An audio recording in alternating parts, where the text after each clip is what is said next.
First day ticket 500 rupees పెడతారన్న. మేము మా గ్యాంగ్ మొత్తం లోన్ తీసుకొని వచ్చినాం సినిమాకి. సినిమా లోన్ కొత్తగా పెట్టండి, తీసుకొని వచ్చి 500 రూపీస్కి చూస్తాం.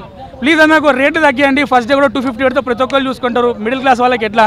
ప్లస్ ఇంకొకటి సినిమాకి వస్తే మహేష్ బాబు యాక్టింగ్ సూపర్ అన్న.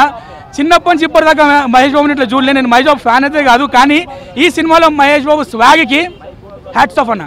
వాళ్ళ అమ్మ మీద చూపిస్తున్న ఆ గ్రాటిట్యూడ్ కానీ లవ్ కానీ ఒక్కసారి మాటలు చెప్పాడు, కానీ తన కళ్ళలో కనిపిస్తుంది ప్రతి ఒక్కటి కూడా. ఆ షార్ప్నెస్ కూడా సూపర్ అన్న. ఇంకొకటి మహేష్ బాబు అన్న డ్యాన్స్ చేసిండు సూపర్ అన్న. లోపల ఎవరు సీట్లో కూర్చోలే, ఎగిరి ఆడుతూనే ఉన్నాం మొత్తం ఫస్ట్ నుంచి లాస్ట్ దాకా. ఇంకేమన్నా క్వశ్చన్స్ అన్న మ్యూజిక్ అయితే అంత కాజు కొట్టలేనా నిజంగా. తమన్ భాయ్ మళ్ళీ నువ్వు మమ్మల్ని నిరాశపరిచినావు. సినిమా బాగుంది, మహేష్ బాబు మీద మొత్తం ప్రెషర్ పెట్టేసిరన్న. మ్యూజిక్ ఏం లేదు సినిమాలో, ఫస్ట్ పడ తప్ప. లాస్ట్ పడ కుర్చీని మడత పెట్టి సాంగ్ కొంచెం ఇంకా ఉంటే బాగుంటుండే. Last 10 minutes Guruji mind blowing అన్న. ప్రకాష్ రాజ్ కంటే అన్న మొత్తం సినిమాలో మహేష్ బాబు ఉన్నాడు అన్న. నిజంగా ఆయన తప్ప ఇంకా మాకేం కనిపించలేదు సినిమాలో. వాళ్ళ అమ్మ మీద చూపిస్తున్న ప్రేమకు మేమందరం ఇగో గులాం సూపర్ అన్న. లాస్ట్ 10 minutes అయితే హ్యాట్స్ ఆఫ్ నిజంగా సినిమాకి. నిన్న రిలీజ్ అయిన హనుమాన్ సినిమా కూడా బాగుంది, ఈ రోజు రిలీజ్ అయిన అమ్మ సినిమా కూడా బాగుంది. 2 సినిమాలు బ్లాక్ బస్టర్ అన్న సంక్రాంతికి. అన్న ఫైట్ ఎట్లేదు అన్న, హనుమాన్జీ దేవుడే, మాకు అమ్మ కూడా దేవుడే. 2 సినిమాలు హిట్ అన్న. No fight, no competition, healthy competition పెట్టుకుందాము. జై హింద్. ఈ సినిమా మాత్రము యావరేజ్ బ్రో. సినిమా యావరేజ్, బ్లాక్ బస్టర్ ఏం కాదు. ఏదో దాన్ని ఏమంటారు, ఇప్పుడు ప్రస్తుతము పండగ సెలవులు కాబట్టి సినిమా ఆడిద్ది, కానీ లేకపోతే సినిమా త్రివిక్రమ్ మారాలి. అవే రొట్ట స్టోరీలు, మదర్ సెంటిమెంట్, ఆతర్ సెంటిమెంట్ అనుకుంటూ సినిమాలన్నీ టైంపాస్ చేస్తున్నాడు. ఆయనతో పాటు వచ్చిన సుకుమార్ మాత్రము పాన్ ఇండియా సినిమాలు తీసుకుంటున్నాడు. ఈయనేమో ఆ రొట్ట స్టోరీలో తీసుకొని అయితే అజ్ఞాతవాసి అయిద్ది, లేకపోతే ఈ గుంటూరు కారం లాగా అయిపోద్ది, లేకపోతే ఏదో అప్పుడప్పుడు అలా వైకుంఠపురం లాంటి సినిమాలు వస్తాయి. అది కూడా వచ్చినా కూడా పెద్దగేమి డబ్బులు ఒక 100 కోట్లు ఖర్చు పెడితే వచ్చేది మళ్ళీ 120 కోట్లు 130 కోట్లు. దానికి సంకలు గుద్దేసుకుంటున్నారు. త్రివిక్రమ్ మారకపోతే, స్టోరీలు మార్చకపోతే పాన్ ఇండియా సినిమాలు తీయాలి. ఆయన స్టోరీలు మార్చాలి. ఎప్పుడు చూసినా అయ్యే సెంటిమెంట్లు, అయ్యే ఆయింట్మెంట్లు రాసుకుంటా కూర్చుంటే ఇంకా ఆయన సినిమాలు తీయడం కూడా వేస్ట్.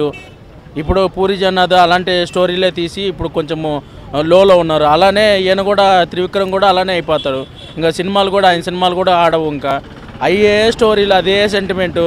ఇప్పుడు 100 కోట్లు పెట్టి 100 కోట్లు వస్తాయి, లేకపోతే అజ్ఞాతవాసి, లేకపోతే గుంటూరు కారం లాగా దాన్ని ఏమంటారు సినిమాలు ఆడవు. ఆయన పాన్ ఇండియా సినిమాలు తీయాలి, పాన్ ఇండియా స్టోరీలు రాసుకోవాలి. లేకపోతే త్రివిక్రము అసలు సినిమాలు తీయడం మానేయడం బెస్ట్. చచ్చిపోతున్నారు లోపల సినిమాలు చూడలేక.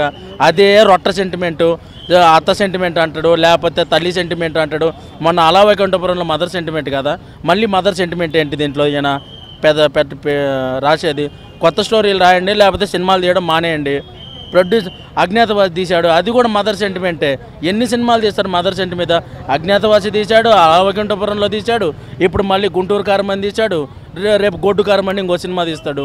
అన్నీ ఇంతే, మదర్ సెంటిమెంటు. సినిమాలు తీయడము ఇదిగో స్టోరీలు కొత్తగా రాసేపాటైతే సినిమాలు తీయండి, లేకపోతే ప్రొడ్యూసర్లు అజ్ఞాతవాసికి ఎంత లాస్ అయ్యారు. దాన్ని ఏమంటారు, ఈ సినిమాకి కూడా దాన్ని ఏమంటారు, ఇది యావరేజ్ సినిమాని, పెద్ద బ్లాక్ బస్టర్ ఏం కాదు. స్టోరీలు కొత్త స్టోరీలు రాయాలి. ఇప్పుడు సుకుమార్ గారు ఉన్నారు, పాన్ ఇండియా సినిమాలు తీస్తున్నారు. మీరు కూడా పాన్ ఇండియా సినిమాలు తీయండి. ఇప్పుడు అలా వైకుంఠపురంలో తీశారు, హిందీలో తీస్తే షహజాదా తీస్తే అది అట్టర్ ఫ్లాప్ అయింది. అంటే ఆ స్టోరీలు వర్కౌట్ అవ్వట్లేదని అర్థం. అతడు సినిమాను కూడా హిందీలో తీశారు, అది వర్కౌట్ అవ్వట్లే.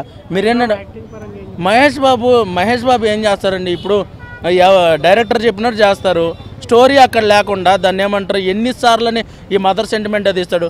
అలా వైకుంఠపురంలో మదర్ సెంటిమెంటే. మొన్న వచ్చిన దాన్ని ఏమంటారు అజ్ఞాతవాసి, అది మదర్ సెంటిమెంటే అండ్ పిన్నమ్మ సెంటిమెంట్. నెక్స్ట్ ఇది ఇప్పుడు వచ్చిన గొడ్డు కారము, అది అంతే. ఇలా ఎన్ని మదర్ సెంటిమెంట్లు తీస్తారు, అదే ఆయింట్మెంట్, అదే ఫార్మ్.